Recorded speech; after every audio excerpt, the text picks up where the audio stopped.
K-pop speaks another language, and no, I don't just mean Korean. This will be part 1 of an ongoing K-pop glossary series. Today's episode focuses on English words that mean something different in the context of K-pop. Let me break the alphabet before we even get going and explain that a title track in K-pop is the primary single a given record release is trying to promote. It's an important term that factors into the definitions of a number of other words on this list, so it gets to skip the line. The title track is supposed to embody the concept of a release, and it's the song that the most effort and funding is usually put towards. It's not a synonym for eponymous, which would mean having the same title as the record. For instance, the title track of Stray Kids' album Ordinary was Maniac. Sometimes you'll even have an album that has a song that has the same name as the album that's not a title track, as was the case with New Jeans' Get Up. To make matters even more confusing, Get Up actually had 3 different title tracks in Super Shy, ETA, and ASAP.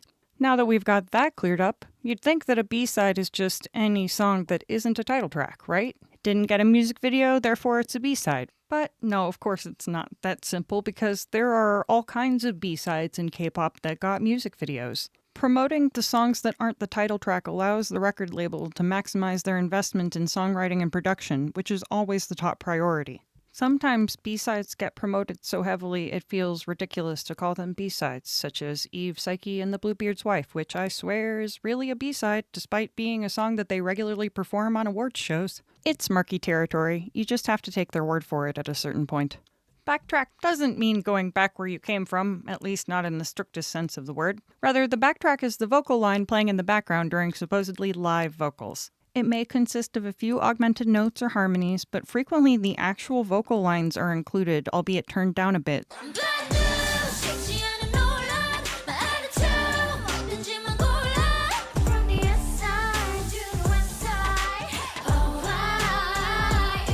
So that the performers can more easily hit their notes during live performances.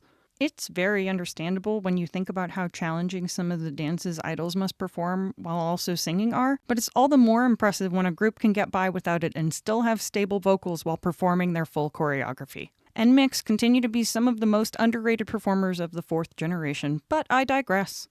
This one cracks me up. I'm absolutely dating myself here, but my very first concert was the Eagles' Hell Freezes Over tour, which was their comeback after 14 years apart. However, the breakneck pace of K-pop releases means that literally any fully promoted K-pop single is called a comeback. 14 years? It doesn't even have to be 14 months. If there's 14 years between your releases, people will assume your group is dead because they'll debut an idol later that year who wasn't even alive when your last single came out. A comeback can even be off the same release as a previous single, as is often the case with title tracks. A group could have put out a different single 2 weeks ago, and the new one would still be considered a comeback if they made a music video for it and promoted on music shows. You have to just abandon any preconceived notions of what a comeback is. It's not. Likewise, the term debut is a little fuzzy. You would think that a debut is the first time you see a given group, right? Their first single. Or at least the first one they promote, right? But no, there's exceptions to that on both ends. Sometimes new groups will fully promote their pre-debut releases, as New Jeans did with Attention and Hype Boy. And sometimes groups won't promote their debut releases at all, as Baby Monster didn't with Batter Up. I happen to love Batter Up, but know that I am in the minority on that one, so maybe it was just as well. The takeaway message is that the labels tell you what the debut is, and it doesn't necessarily have to make sense. The term fighting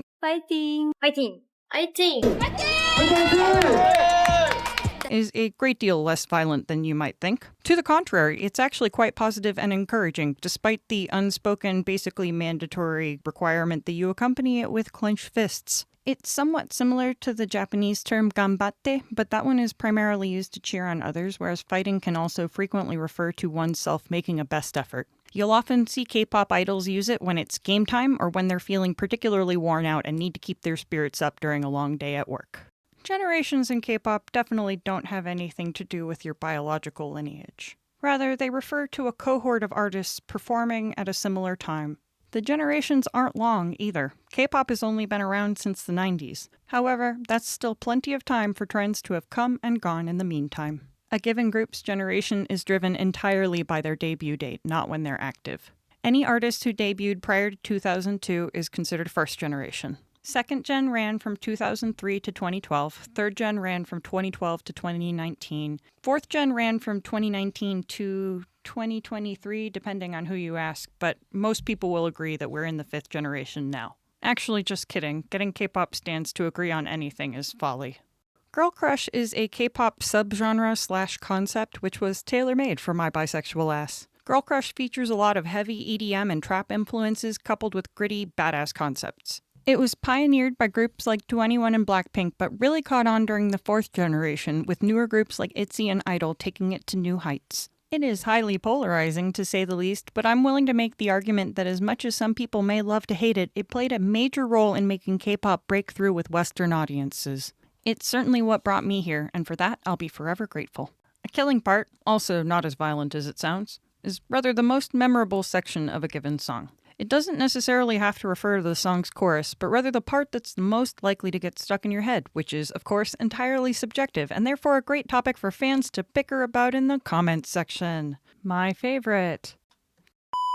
The term live is a little more ambiguous than you might think. It doesn't always mean live. As I mentioned previously under the backtrack entry, K-pop groups frequently utilize backup vocals during so-called live performances for the sake of quality. Sometimes they're just lip-syncing entirely, but it's still called a live performance. Rather, fully live vocals are the exception, not the rule.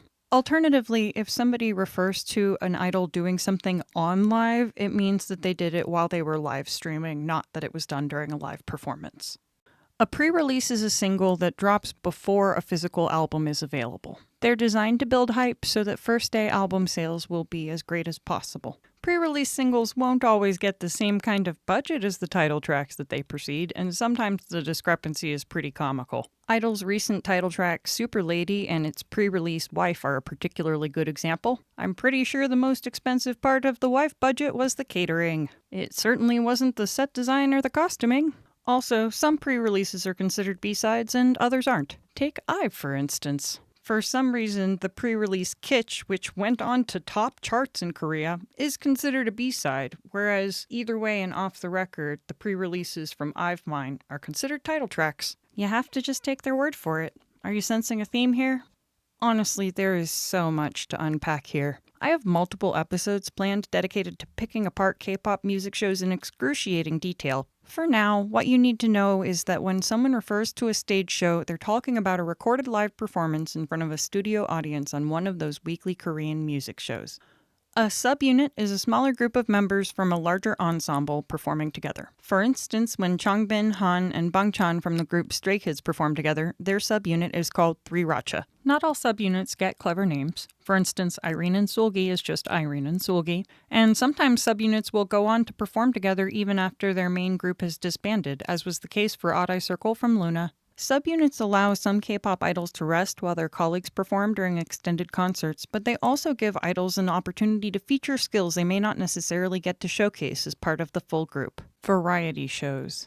These are difficult to describe. They are unlike anything that exists in American television. They're like one part sketch comedy, one part awkward situation, one part interview, one part random talent show. They take the idols out of their element, and they're designed to help you get to know them better, or at least try to get a feel for their personalities more. I am absolutely sure I could do a whole episode just dissecting them, and I would rather do pretty much anything else because I find watching these to be absolutely excruciating and unbearable on every level. The vicarious embarrassment is profound.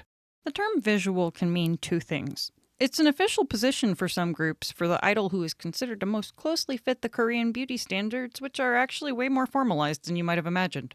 I'm planning another entire episode about the various different positions within a K-pop group, so I'll elaborate on this topic quite a bit more then. Alternatively, the term visual can also just refer to how someone looks at this particular moment. In a sentence, wow, Wonyoung's visuals are so incredible.